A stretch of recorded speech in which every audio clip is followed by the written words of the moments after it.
Question जो अगर आप ट्राई कर रहे हैं या किया हुआ है तो इसका आंसर देख लीजिए। आंसर आएगा option D, this one. Question आसान है भी और नहीं भी, डिपेंड करेगा कि आप जब सेल्फ स्टडी करते हैं तो किस लेवल पे जाके करते हैं।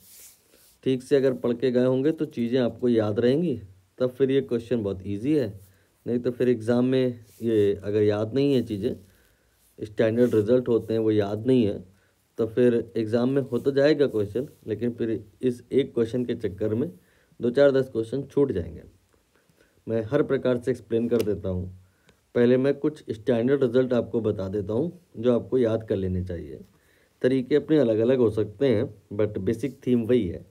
क्या है कि आप ऐसे याद कर सकते हो कि 1 किलो वोल्ट से अगर इलेक्ट्रॉन को एक्सेलरेट करते हो आप, 1 किलो वोल्ट से इलेक्ट्रॉन को एक्सेलरेट करते हो तो जाहिर सी बात है उसमें कुछ काइनेटिक एनर्जी आ जाएगी, 1 किलो इलेक्ट्रॉन वोल्ट के बराबर आ जाएगी।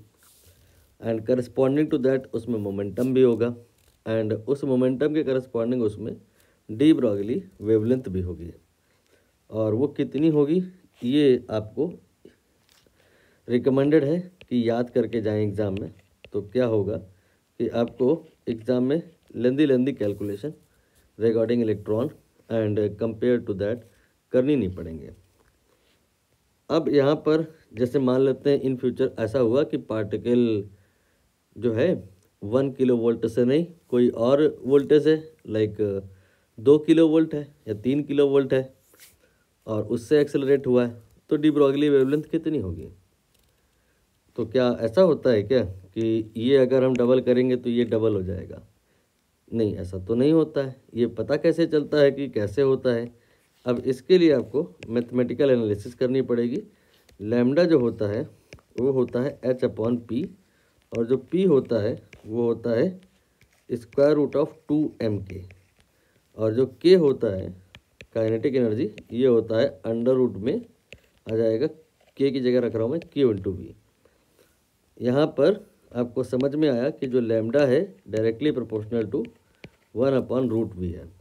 मतलब ये है कि अगर आप वोल्टेज को 4 गुना कर दोगे तो ये रूट है ना, तो 2 नहीं 1 भी तो है, 1/2 हो जाएगा। मतलब आपको एक तो ये याद कर लेना चाहिए और दूसरा ये याद कर लेना चाहिए, और इसकी बेसिस पर आप बाकी सारे क्वेश्चन आसानी से डील कर ले जाएंगे। For example someone is saying कि 4 किलो वोल्ट से इलेक्ट्रॉन को एक्सेलरेट किया है, बताओ डी ब्रॉगली कितनी आएगी। यहाँ पर 4 हो गया है तो 1/√v है, तो आंसर इसमें 2 से डिवाइड कर देने पर आ जाएगा। अब इसी को आप ऐसे भी याद कर सकते हो, कैसे कि लैम्डा जो होता है वो आपका होता है 1.227। एक काम करो, लैम्डा के आगे ब्रैकेट में लिख दो इन nm, नैनोमीटर में निकलेगा जो फार्मूला आपको बता रहे हैं, 1.227 एंड डिवाइडेड बाई √v। ये बनाया कैसे क्या होगा फार्मूला, यहाँ पे H2mq ये सारे फॉर इलेक्ट्रॉन नोन है, इनकी वैल्यूज़ किसी ने रखी होगी, कैलकुलेटर से सॉल्व किया होगा, और वहाँ से फिर जो लैम्डा आएगा वो मीटर में आएगा और उसको फिर नैनोमीटर में किया होगा। तो फिर यहाँ पर इस फार्मूले का उसने खोज किया होगा, या आप चाहो तो खुद भी कर सकते हो। तो आप चाहे तो ये वाली बात याद कर लो ऐसे, और चाहे तो याद कर लो ऐसे, ठीक है। इसका भी अपना अलग ही इम्पोर्टेंस है, बट मैं उसकी डिटेलिंग पे अभी नहीं जा रहा हूँ। अगर ये आप याद करके जाते तो क्वेश्चन जब ये एग्ज़ाम में आता तो करने में आपको हार्डली 10 सेकंड या 5 सेकंड लगते। मतलब क्वेश्चन रीड करने में जो टाइम लगता वही लगता, फिर तो देखते ही आंसर आ जाता कि kx जो है वो √v के बराबर होगा। बट अब उन लोगों के लिए जिन्होंने सेल्फ स्टडी डीप में जाकर नहीं करी है और स्टैंडर्ड रिजल्ट याद नहीं किए हैं, तो फिर क्या सिचुएशन बनेगी। फिर वो जानने की कोशिश करेगा कहीं ये वाला तो नहीं सही है, कहीं ये वाला तो नहीं सही है, तो 1 बाय 1 सारे ऑप्शन चेक करेगा। जैसे कि अगर मूड हुआ उसका कि हम देखें कहीं सी ऑप्शन तो नहीं सही है, तो फिर वो मान लेगा कि सी ऑप्शन सही है, मतलब जो लैम्डा है वो 1.227 नैनोमीटर में है ना, तो 10 की पावर -9 मैंने मल्टीप्लाई कर दिया।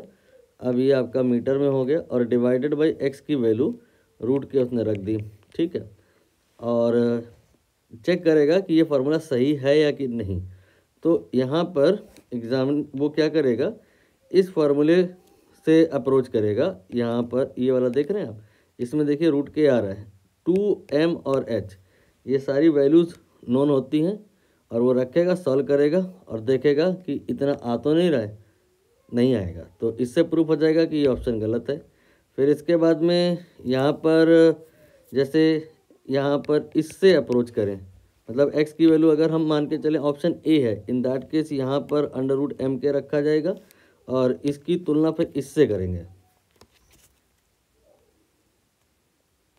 तो जब करेंगे तो h/√2 ये निकालना पड़ेगा और देखेंगे क्या कि h/√2 ये जो आएगा वो भी मैच नहीं करेगा।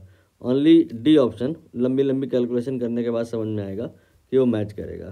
तो आई विल रिकमेंड कि आप इसे याद करके जाएं, और प्रोटॉन के लिए भी होता है, वो भी याद करके जाएं। हालांकि अगर आप इस तरह से याद करके जाएंगे तो आप इलेक्ट्रॉन, प्रोटॉन, अल्फा पार्टिकल सब कुछ कर ले जाएंगे।